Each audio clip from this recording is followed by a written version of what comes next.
बाबा साहब के विजन को लेकर के हमेशा हम पार्टी के अंदर या केंद्र में हो या किसी प्रदेश में हो, हमारी सरकारें बाबा साहब के अंत्योदय को लेकर के चलती है।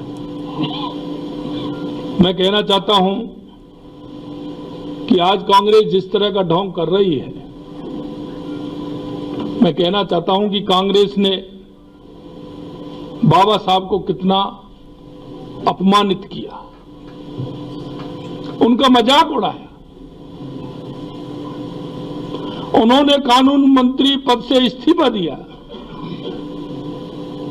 इस्तीफा दिया नहीं, इस्तीफा लिया गया था। मैं कांग्रेस के उन लोगों से कहना चाहता हूं कि जरा वो बाबा साहब के उस इस्तीफे की कॉपी प्रेषित करें। बाबा साहब ने उसमें क्या लिखा, उनकी पीड़ा क्या थी। उनका 1952 का चुनाव कांग्रेस ने टिकट क्यों नहीं दिया,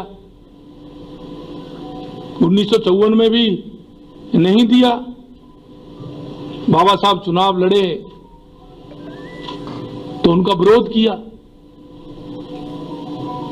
देश की जनता इन सवालों का जवाब चाहती है। और आपने देखा होगा कि उन्होंने नेहरू, इंदिरा, संजय गांधी, राजीव गांधी के इस देश के अंदर कितने स्मारक, कितनी उनके नाम से योजनाएं, जिन्होंने इस देश को संविधान दिया, इस देश के उत्थान की बात की। आपने उनको क्या दिया, ये जरा अपने गलेबान में झांक करके देखिए।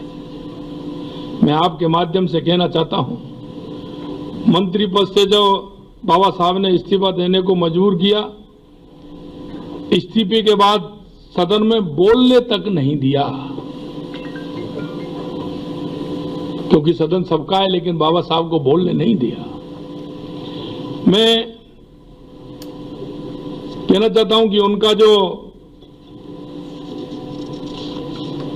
इस्तीफा था उसको जरा बताएं।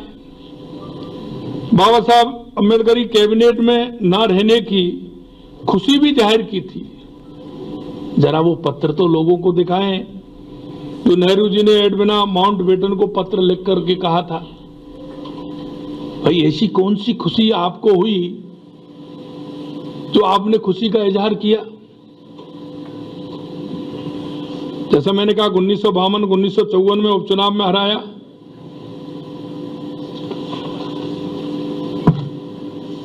कांग्रेस पार्टी इतने दिन तक शासन में रही,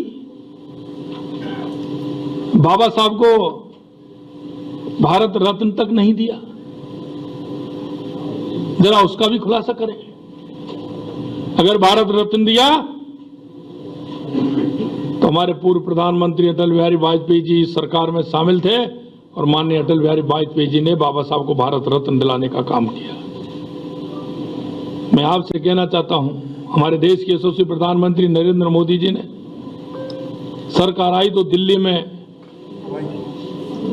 अंबेडकर सेंटर बना करके तैयार किया।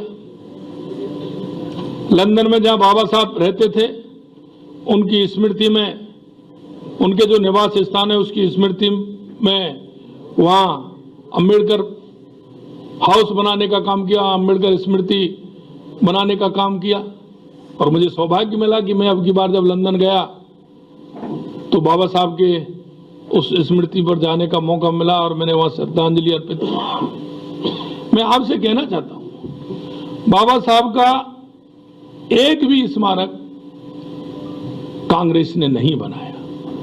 पंच तीर्थों का निर्माण देश के यशस्वी प्रधानमंत्री नरेंद्र मोदी जी ने किया है, जबकि पूरे देश भर में, जैसा मैंने आपको बताया, नेहरू, इंदिरा गांधी, संजय गांधी, राजीव गांधी के नाम से सैकड़ों स्मारक, अस्पताल, सड़कों के नाम रख दिए गए। आज वो किस तरह से ढिंढोरा पीट रहे हैं, भाई आपको देश की जनता ने नकार दिया, आप देश की जनता के साथ आपने कितना धोखा किया। कांग्रेस ने हमेशा झूठ और लूट का सहारा लिया। कांग्रेस ने हमेशा जाति धर्म की राजनीति की। कांग्रेस ने हमेशा भ्रष्टाचार की राजनीति की। मैं कहना चाहता हूं, आपने देखा होगा संसद के अंदर किस तरह से राहुल गांधी ने धक्का मुक्की कर सांसदों को गिरा दिया। मान सकते हैं आप युवा हैं, लेकिन उन सांसदों को किस तरह से आपने गिराया, उनको किस तरह से बेइज्जत किया, महिलाओं को बेइज्जत करने का काम किया। मैं कांग्रेस पार्टी से इतना कहना चाहता हूं कि वो कुछ तो शर्म करें। देश का संविधान जिन्होंने, सामाजिक अधिकार जिन्होंने सशक्त बनाने का काम किया, आप उनके नाम से जिस तरह से काम कर रहे हैं, ये ठीक नहीं है। और इसमें अगर आपको करना है तो बाबा साहब देश के महानायक हैं, उनको बीच में लाने की कहां आवश्यकता पड़ रही है। लेकिन जिस तरह से कांग्रेस कर रही है, तोड़ मरोड़ करके, माननीय हमारे गृह मंत्री जी के उस भाषण को किस तरह से कर रही है,